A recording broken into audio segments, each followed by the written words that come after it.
So one of my favorite topics is anti-aging. I like to keep myself looking a lot younger than I am, and for the most part, the results have been good. I still get my ID checked when I go to a bar. I still, I'm dating girls much younger today than I was when I was working on my PhD, actually, believe it or not. And that's most of the benefits stem from that. I also get away with doing some stupid things. For example, sometimes when I uh, go on vacation, I sometimes go in a rush and don't plan ahead, and I end up staying in a car or in a public place, and I get caught doing that, and it's a little bit less humiliating for me because, I didn't plan ahead. People think I'm 18 and first time going on vacation. They don't say it out loud, but I get the sense that people get it.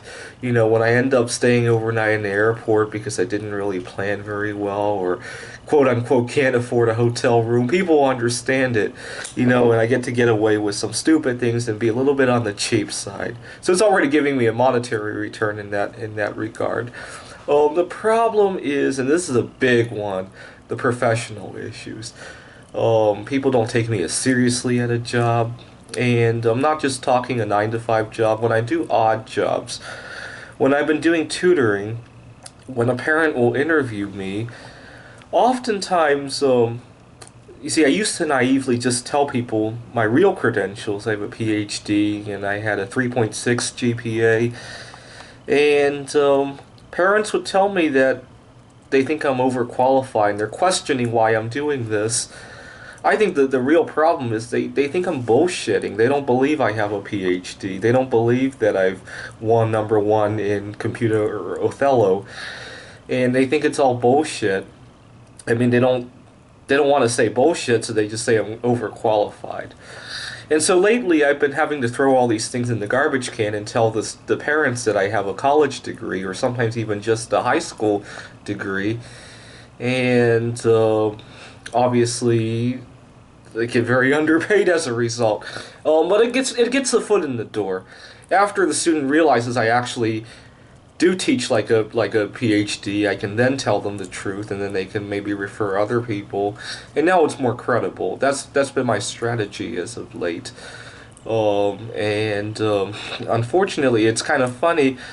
I was working with a student, and I told him I had a high school degree and 4.0 GPA with a high school degree, and his dad came up to me and goes like, "They teach you all this in high school? You're writing a number one Othello game out of high school?" And he obviously knew I didn't just have a high school degree, but he allowed me to save face. I allowed him to save face as well and told him, people have trouble believing me, so we'll just call it a high school degree because that's what people want to believe. And I got a number of referrals, and it turned out okay. But it's just so awkward to play with this.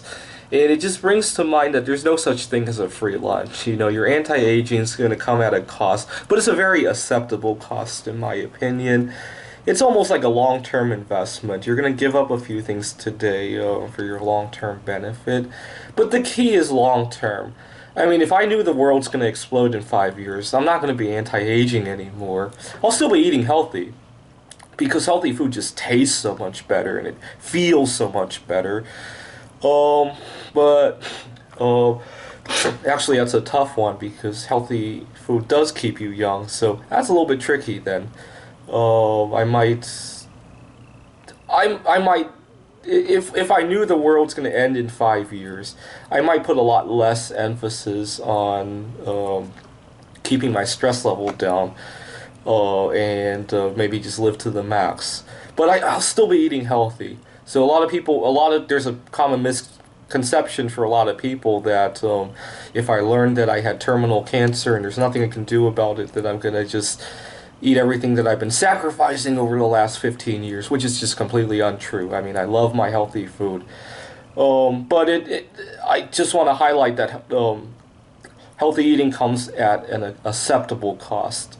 Thanks for watching.